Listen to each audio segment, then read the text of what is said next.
मामा, आज भी इतनी सुबह नाव ठीक कर रहे हो? थोड़ा बैठकर आराम नहीं करोगे? अरे बैठने से पेट चलेगा क्या चंद्री। बरसात में मछली कुछ ज्यादा मिलती है, उन्हें पकड़ना तो पड़ेगा ना। नहीं तो। माँ ने कहा है सूखी मछली और भात दिया है, दोपहर में खा लेना। और एक बात, कल रात फिर से नहर के उस पार अजीब सी रोशनी देखी। मैंने कुछ नहीं देखा, तू भी मत देखा कर। इन बातों में दिमाग लगाने से मुसीबत आती है। तुम बहुत डरते हो मामा। रोशनी मतलब भूत थोड़े ही होता है, कौन जाने कोई रास्ता भटका सज्जन आदमी हो। अरे सज्जन आदमी रात में उस जंगल के पास भला क्या करेगा? रे बाप, ये अच्छी बात नहीं है। जा जा जा जा, पहले घर जा और कहना मैं शाम से पहले लौट आऊंगा, है ना? जा। मैं दौड़कर जाऊंगी और फिर जल्दी लौट आऊंगी।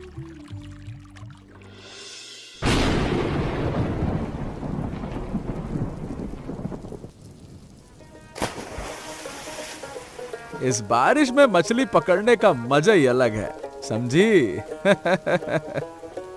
मजा अलग हो सकता है, लेकिन तुम्हारे हाथ तो वैसे ही कच्चे हैं। कल जो मछली भाग गई थी, याद है?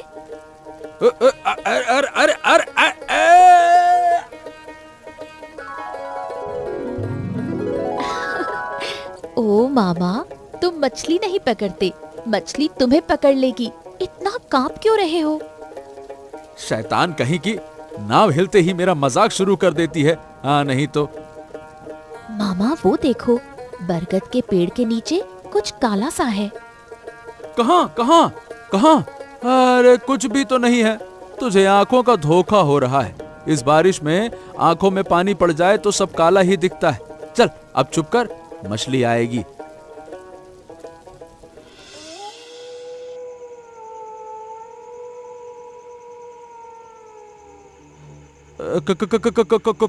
कौन कौन? दरवाजा खोलो, अकेला है। हाँ हुजूर, अकेला अकेला। इसे अच्छी तरह छिपा कर रखना। अगर किसी को पता चला तो तेरा ही सर्वनाश होगा। मेरी बात सुनी? इसके बारे में किसी से एक शब्द भी नहीं, समझा? लेकिन हुजूर, ये है क्या?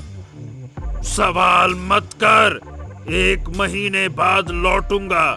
उससे पहले अगर ये खो गया या बात बाहर निकली तो तेरी गर्दन जाएगी। जानता है ना मैं कौन हूँ?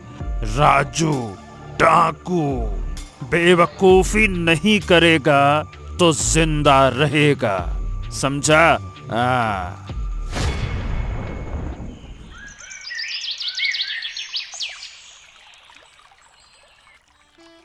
मामा, आज इतनी जल्दी नाव क्यों ले गए? बहुत सारी मछली खींच रहे हो लगता है। आज सोचा है कि अच्छी जगह पर मछली पकड़ूंगा।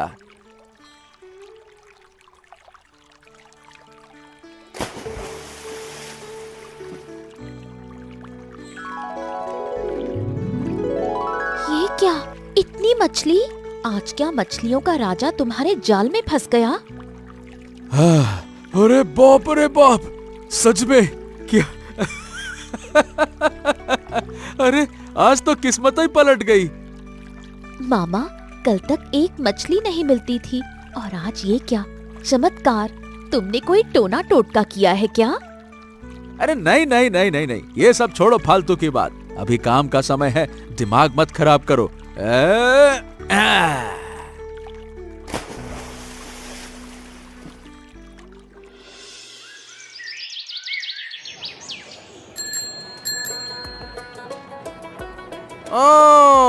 सिर्फ आज नहीं, 3 दिन से देख रहा हूँ टोकरियां भर भर कर ला रहा है। क्या नाले में मछलियों की खान मिल गई है क्या? सब ऊपर वाले की कृपा है दा। हाँ, किस्मत अच्छी हो तो गलती से भी मुसीबत में मत पड़ना। सुना है जमींदार बाबू के घर में एक बड़ी चोरी हो गई है। चोरी? हाँ, बाबू के सोने के कमरे से कीमती गहने और कुछ नकदी, और सबसे बड़ी बात, चोर का कोई निशान नहीं है। दरवाजे खिड़कियां सब बंद थीं। अरे फिर? और फिर क्या, सब कह रहे हैं कि वही भरोसेमंद गोमास्ता नकुल पाल ने किया है। कल रात से गायब है। जमींदार बाबू गुस्से से आग बबूला हैं। अरे बाप रे बाप, तो किसी को पकड़ा क्या? अरे अभी नहीं, लेकिन बाबू ने कहा है कि जिसके पास भी माल मिलेगा उसका गला काट कर नाले में बहा देंगे। सावधान रहना रामू, ऐसे समय में ज्यादा हरकत मत करना। हाँ।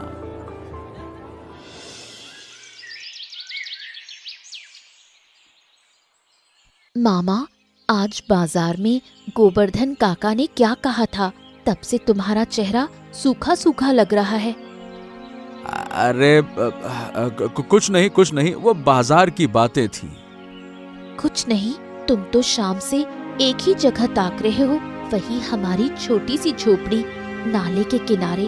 बरसात के दिनों में तुम कोई कहानी सुनाते थे। अरे चंद्री, तू कहती थी ना कि ये घर नाले के किनारे कैसा लगता है? हाँ, शांत। नहीं, जैसे एक पक्की दीवार बाहर की सारी आंधी तूफान रोक लेती है, लेकिन अगर इसी के भीतर आग लग जाए तो? मामा, क्या कह रहे हो? बरसात के दिनों में यही छोटा सा घर मेरा सब कुछ था। शांति, सुरक्षा। हाँ, अब यही मेरे लिए फंदा बन गया है। मामा, तुम्हारी बातें मेरी समझ में नहीं आ रही।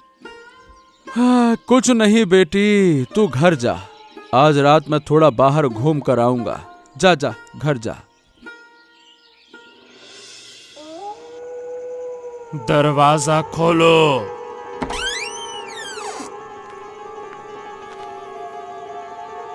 सामान दे मेरा, ला सामान दे। एक महीना तो अभी पूरा भी नहीं हुआ। अरे तेरी तो हालात बदल गए हैं साले।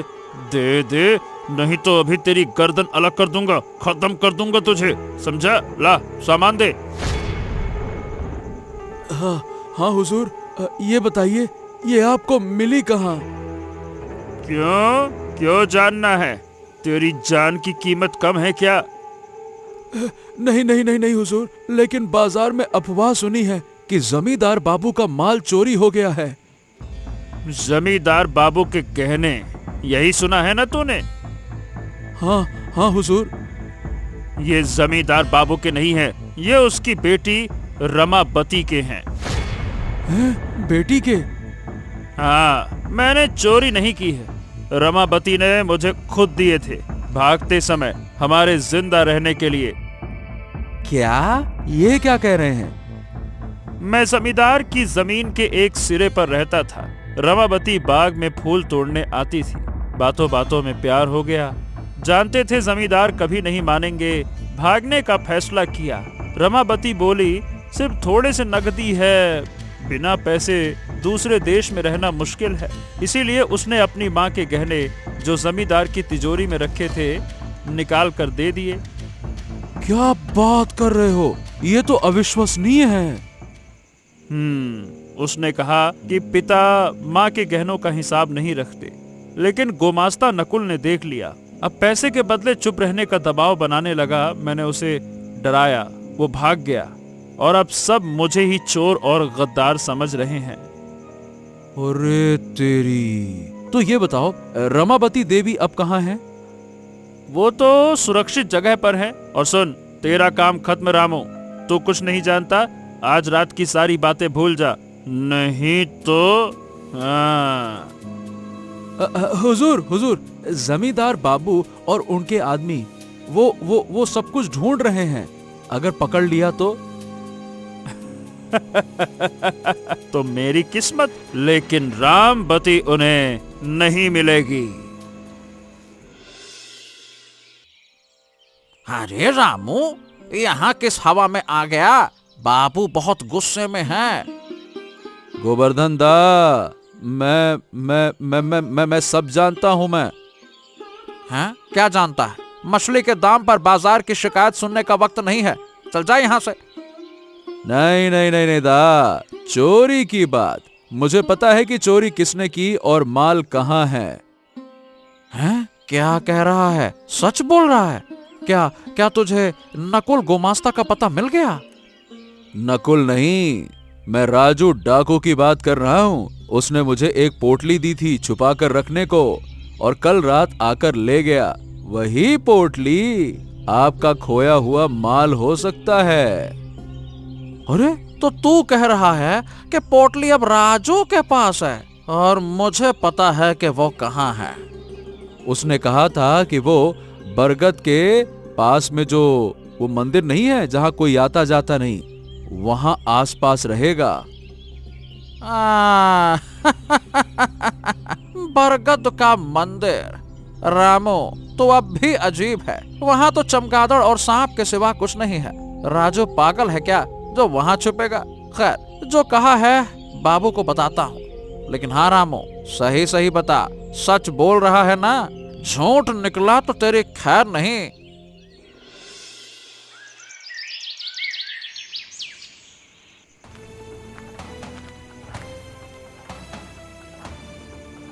जरा भी हिला तो गोली मार दूंगा राजू। जमींदार साहब, खुद ही आए हैं आप? मुझे मेरा माल चाहिए और मेरी बेटी भी। कहाँ है वो? माल आपके पैरों के पास में है और आपकी बेटी वो अब आजाद है। तू चोर है, अपहरण करता भी। मेरी बेटी को कहाँ पाऊंगा? अभी बता, वरना जान से मार दूंगा तुझे। बोल। मैंने अपहरण नहीं किया। रमा अपनी मर्जी से मेरे पास आई थी। आप उसे अपनी जागीर समझते हैं, इंसान नहीं। अरे उसे भी प्यार करने और प्यार पाने का हक है जमींदार बाबू। हिम्मत तो बहुत हो रही है तेरी, है ना? बहुत जबान चल रही है। उसने आपकी तिजोरी के गहने लिए क्योंकि आपने कभी उसकी माँ से प्यार नहीं किया, बस संपत्ति समझा। ये गहने उसकी माँ के हैं, उसका हक। हम सिर्फ साथ में जीना चाहते थे। इस कुत्ते को बांधो और हवेली ले चलो। चलो। तेरी माँ की अंगूठी, हार सब तूने ही लिए थे। हाँ, वो मेरी माँ के थे, इसलिए उन पर मेरा अधिकार है। अधिकार? चोरी करने का अधिकार? अरे जमींदार की बेटी होकर डाकू के साथ भागने का अधिकार? समाज में मुंह कैसे दिखाएगी? हैं? बाबा, आपने कभी मुझसे नहीं पूछा कि मैं क्या चाहती हूँ। आप बस एक उपयुक्त वर ढूंढकर मेरी गर्दन में डाल देना चाहते थे। राजू ने मुझे इंसान समझा, जमींदार की बेटी नहीं। उसने मुझसे प्रेम किया बाबा। वो एक डाकू है, डाकू। एक साधारण किसान। अरे तुझसे उसका क्या मेल? हमारा मेल ये है कि हम दोनों कैदी हैं। आप अपनी परंपराओं के कैदी हैं, वो अपनी गरीबी का। हम दोनों बस इस कैद को तोड़ना चाहते थे। बाबा, क्या आपने कभी माँ से प्रेम किया था, या आपका विवाह भी सिर्फ एक समझौता था? मैं उसी जाल में नहीं फंसना चाहती थी। राजू कह रहा था कि तू अपनी मर्जी से गई थी। हाँ, गहने लेना मेरा अधिकार था। मैंने ही उसे कहा था, अगर सजा देनी है तो मुझे दो, उसे छोड़ दो। जानती है, अगर आज उसे छोड़ दिया तो गांव में हमारी इज्जत नहीं बचेगी। तो इज्जत बचाने के लिए एक इंसान की जिंदगी बर्बाद कर दोगे? जितना आप सोचते हैं, राजू उससे कहीं बेहतर इंसान है।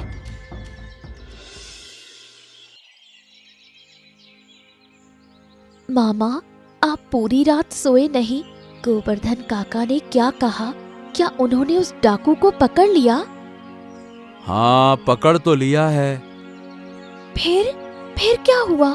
जमींदार साहब ने उसे मार तो नहीं दिया? नहीं नहीं नहीं नहीं, अभी हुआ कुछ नहीं है, लेकिन एक समस्या है।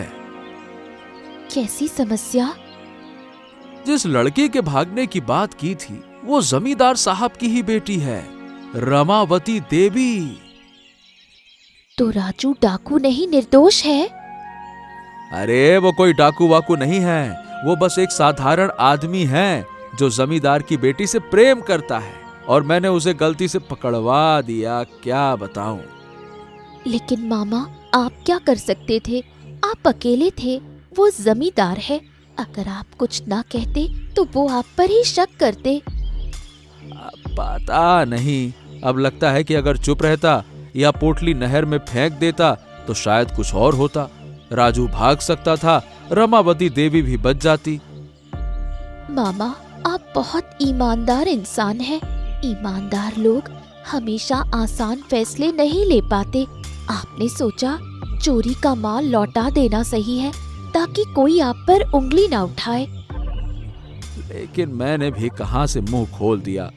लेकिन क्या अब सच में सब ठीक है?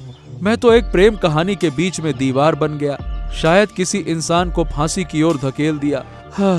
इस गांव में मैं शांति खोजने आया था, लेकिन शांति बाहर होती है या हमारे भीतर?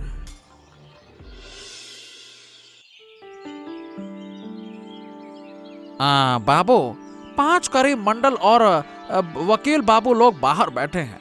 वो पूछ रहे हैं कि इस मामले में क्या करना चाहिए। क्या करना चाहिए? अरे मतलब क्या है? वो लोग क्या कहते हैं, उनका क्या कहना है? वो कहते हैं कि चोर और अपहरणकर्ता दोनों ही फौजदारी अपराध हैं। थाने में बुलाकर न्याय होना चाहिए, नहीं तो जनता के बीच गलत संदेश जाएगा। गलत संदेश? क्या संदेश? कि जमींदार न्याय नहीं करता? हाँ बाबू, और वो कहते हैं कि अगर आप अपनी बेटी को जल्दी किसी अच्छे घराने में शादी कर दें तो समाज की बातें कम होगी, नहीं तो क्या? मेरी बेटी के बारे में इतनी चिंता क्यों? मेरा घर, मेरी बेटी, जो सही समझूंगा वो करूंगा। वो कौन होते हैं बताने वाले कि मेरी बेटी के साथ करना क्या है? लेकिन बाबू, रमा बताती है कि उन्होंने गहने लेने का आदेश दिया था, तो कानून की नजर में कुछ भी हो, अपराधी तो वो भी हैं। गोवर्धन, तुम इतने सालों से हो और तुम जानते हो ये गहने उनकी माँ के हैं। उन्होंने सही कहा, उनका हक था, और राजू चोर नहीं है। हैं? ये क्या कह रहे हैं बाबू?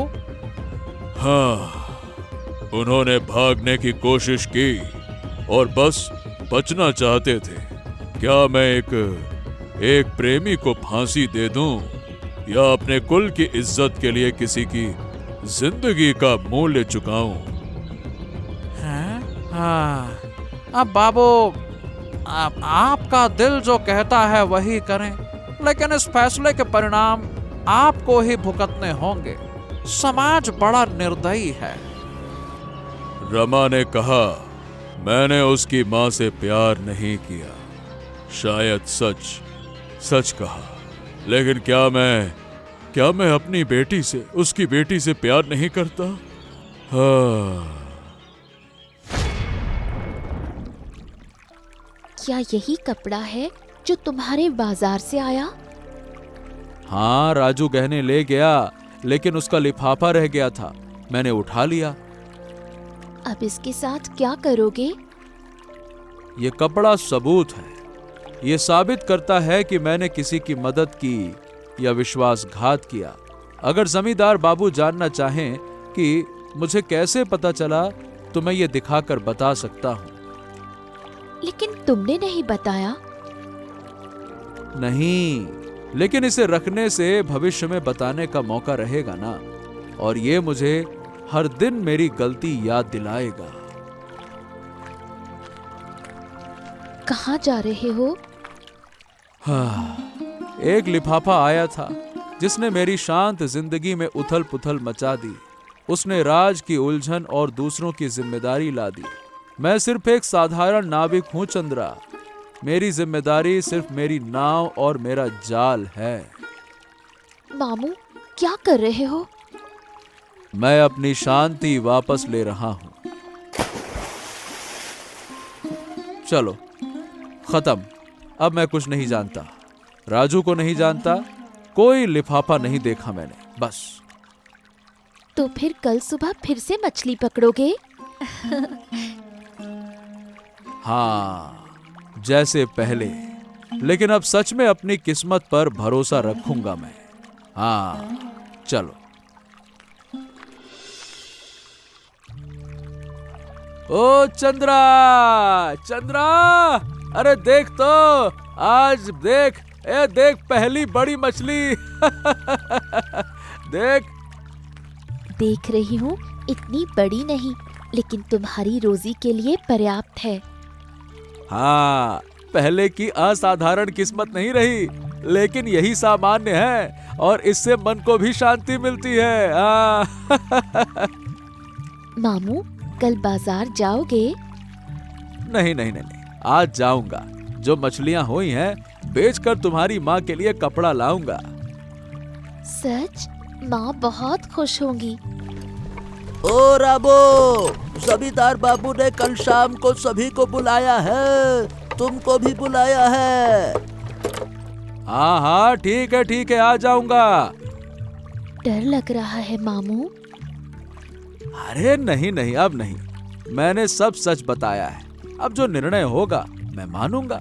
अच्छा देखो, प्रकृति वही देती है जो देना चाहती है, जब समय आता है तब। जबरदस्ती कुछ मांगने की जरूरत नहीं है।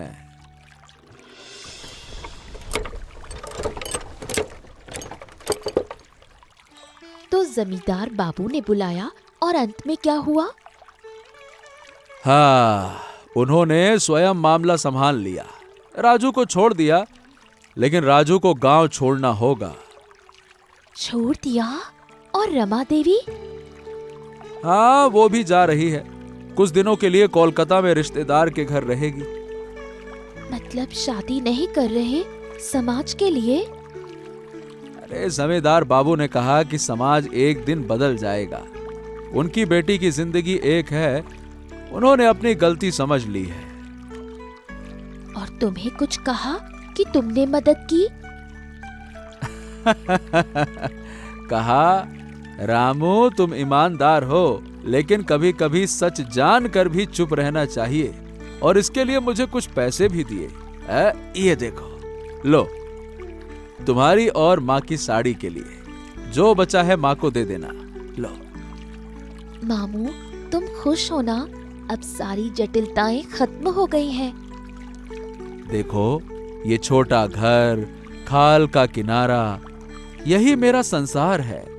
बाहर की बड़ी परेशानियां चली गईं, मैं फिर से अपनी नाव और जाल के साथ शांत जीवन जी सकता हूं। यही खुश रहने का तरीका है।